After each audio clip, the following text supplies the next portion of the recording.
Salut les potes. Donc là, on fait une espèce de lance, un petit pic. On met dans les braises pour durcir la pointe. Et voilà, et après on le retaille. Pour que la pointe elle soit plus solide.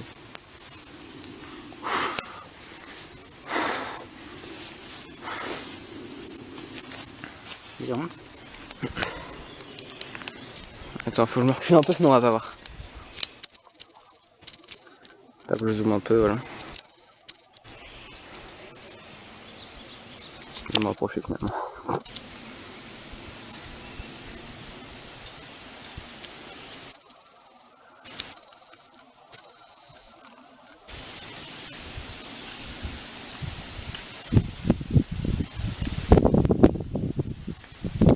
Là, c'est quand tu fais le feu, c'est que la pointe qui s'arrondit, étant donné que c'est plus fin, elle tombe.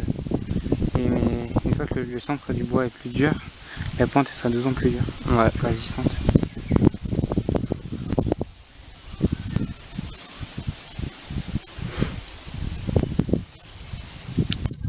Je vais dézoomer un peu quand même.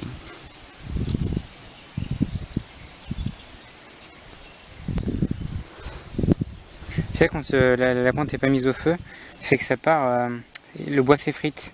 Ouais, On peut pas avoir une... Ouais, de toute façon ça pique moins déjà, puis c'est moins solide. Oui, surtout c'est pas piquer. Je dis que tu commences à avoir un bois un peu plus... Sur le zippo pour un peu la plus- retailler un peu. Un peu plus fin, vas-y. Mais bref, c'est bon, mais après, il faut pas le mettre trop dans le feu parce qu'après... Vas-y. Un peu vent, attends. Regarde, tu pieds dans le feu. Attends. Je conteste pas, attends, tac. Ouais. On voit pas qu'il y a le feu là. Ça suffira.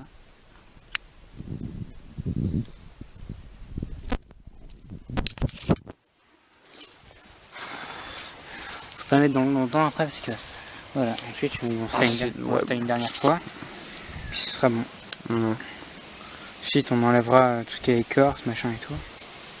Puis on réchauffera peut-être un dernier coup. Ouais, Tout après, l'ensemble. Faudra chauffer l'ensemble pour que ce soit vraiment là. Pour que ce soit vraiment solide quoi. Puis voilà. Après là une fois, bon, tout le reste est dur, c'est juste la pointe qu'il faut enlever le fragile du noir, ce qui est noirci.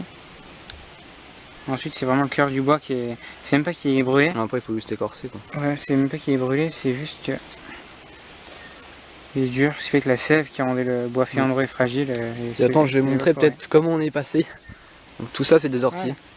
Tout ce qui nous entoure c'est des orties. Voilà.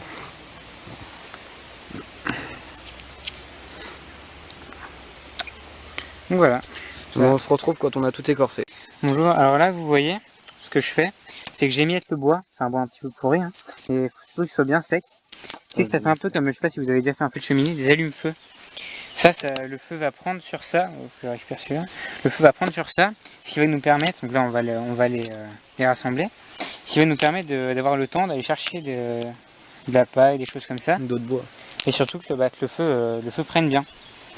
Donc vous voyez ça quand vous enfoncez le bouton s'enfonce bien et que ça fait un petit bruit un peu comme ça. Vous voyez que là, peut-être pour prendre un peu Ouais. plus le bruit. vous voyez que ça, le sec est bien, le bois est bien sec là. Et en principe, c'est une information. Quand vous commencez à avoir des trous de termites là, des choses comme ça, d'insectes, de mille-pas, Ouais, des choses comme ça, ouais. ça veut dire que le bois est bien pourri, mais qui est bien sec. C'est bien sec ouais.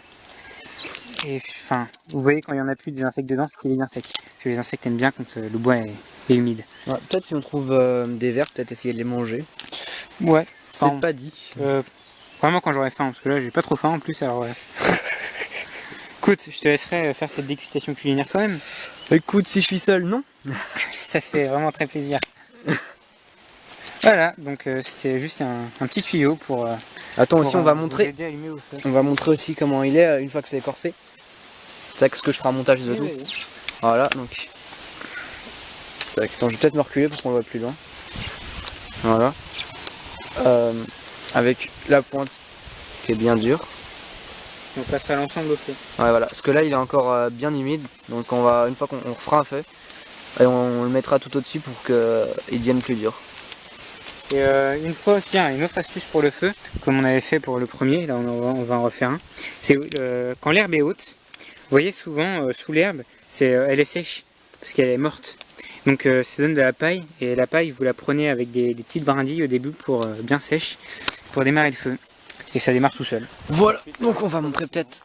Ouais, donc c'est ça là, qui va permettre de tenir un peu plus longtemps le feu. Enfin, un plus gros allume-feu. Ouais, c'est ça. Putain, tu l'as bien attaqué quand même. Hein. Tu l'as bien attaqué. Bah, il en faut pas mal pour que le feu perdure. Ouais. Mais bon, une fois que c'est bon. On va réussir à l'allumer avant quoi. Mais oui. Avec le Zippo, ça devrait pas poser de problème. Hein. Oh, bah. Et puis, mec, donc si vous avez vu la vidéo, donc moi le Zippo je l'ai placé en première position pour allumer le feu. Parce que les allumettes, bon, ça prend l'eau, c'est mort. On va me dire on peut les imperméabiliser avec la cire, j'ai bugué. Mais ouais, bof, c'est super après. Hein. Ouais, moi je préfère quand même un Zippo. Oui, c'est plus simple. Ouais. Surtout que le Zippo avec le gaz, avec l'essence et tout, c'est quand même plus solide. Hein. Puis ça prendra beaucoup mieux surtout. Puis je sais pas si vous arrive, mais moi personnellement, quand je mets 1 heure à allumer des trucs avec des allumettes, ça me crame juste un peu les doigts. Ouais, le Zippo, bah tu poses juste au-dessus quoi. Ouais. Bon après avec le Zippo, bon, après c'est quand même un coût quoi, c'est quand même plus cher. Ouais, mais bon c'est beaucoup plus facile. Ouais. Puis ça sert pour tout. Hein. Il faut mettre le prix aussi. Hein. Ouais. Mais bon. Ça sert pour tout. Ouais. Je vais enlever ma chaussure. Souvent les incultes, les Zippo ça sert que pour fumer. La preuve que non. Moi je trouve que c'est beaucoup plus utile quand même. Ah oui. Mais jusqu'à pas longtemps je m'y intéressais pas trop, mais en fait c'est beaucoup mieux qu'on le pense. Hein. Ouais. En fait si s'y intéressait, c'est ce que j'en gagne un. Ouais c'est ça. Bon en plus. Oui, je sais que c'est vrai. Maintenant je connais plein de techniques, comment changer la mèche et tout. 2 jours après que j'ai un Zippo, oh, il faut que je m'achète un. C'est vrai. Bon ben on se retrouve quand on a fait le feu. Hein. Voilà.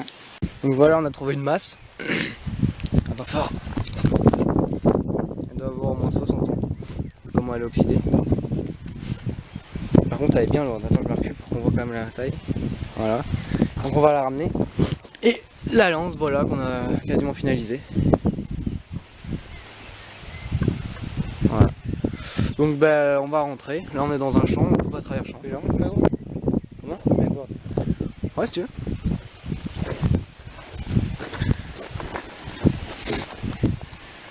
Donc voilà, il y a une grande grotte comme ça. Pratique hein, c'est pour être semblé à la cuisse. Ouais. Combien de contenance ? Je crois qu'il y a 500... La moitié d'un litre. Ok, la moitié d'un litre. Ouais je pense. Donc bon bah là il y a des maisons, vous voyez on rentre à travers champ, pardon. Avec l'espèce de pic lance. Puis avec la grosse masse. Ouais bien lourde. Je me suis travaillé tout le chemin. Donc bon ben, en tout cas merci d'avoir regardé la vidéo. N'hésitez pas à aimer la vidéo, à la partager et à vous abonner. C'était Zorma 9000 avec Pierre. Salut!